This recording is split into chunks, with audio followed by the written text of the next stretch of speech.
സാധാരണ 7 മണിക്ക് മുൻപായിട്ട് വന്നാലും നീണ്ട ക്യൂ ഉണ്ടാവാറുണ്ട്. തദ്ദേശ ഇലക്ഷൻ ആയതുകൊണ്ട് തന്നെ ബൂത്തുകൾ ഒരുപാടുണ്ട്. അതുകൊണ്ട് തന്നെ സുഗമമായി വോട്ട് ചെയ്യാൻ സാധിച്ചു.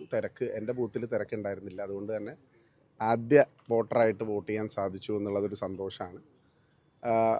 സംസ്ഥാനത്തെമ്പാടും പൊതുവായ രാഷ്ട്രീയ വികാരം പ്രകടമാകുമെന്ന് തന്നെയാണ് ഞങ്ങൾ പ്രതീക്ഷിക്കുന്നത്.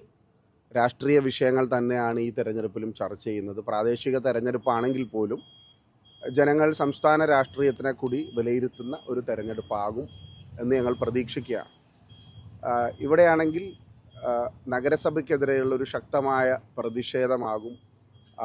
ഒരു വലിയ വികാരം ജനങ്ങൾ പ്രകടിപ്പിക്കും. നഗരജീവിതം ഏർബൻ പ്ലാനിങ്ങിലെല്ലാം പരാജയപ്പെട്ട ഒരു കോർപ്പറേഷൻ ഭരണത്തിനെതിരെ കൂടി വിലയിരുത്തലുണ്ടാവും എന്നാണ് ഞങ്ങൾ പ്രതീക്ഷിക്കുന്നത്.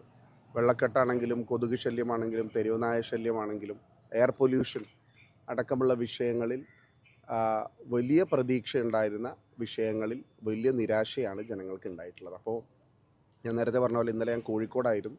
അപ്പോൾ അവിടെയെല്ലാം പൊതുവിൽ ഒരു വലിയ വികാരമുണ്ട്. SIR ഒരു പ്രധാനപ്പെട്ട വിഷയമാണ്. അതുകൊണ്ട് തന്നെ ജനങ്ങൾ വോട്ട് ചെയ്യാൻ നല്ല നമ്പറിൽ വരും.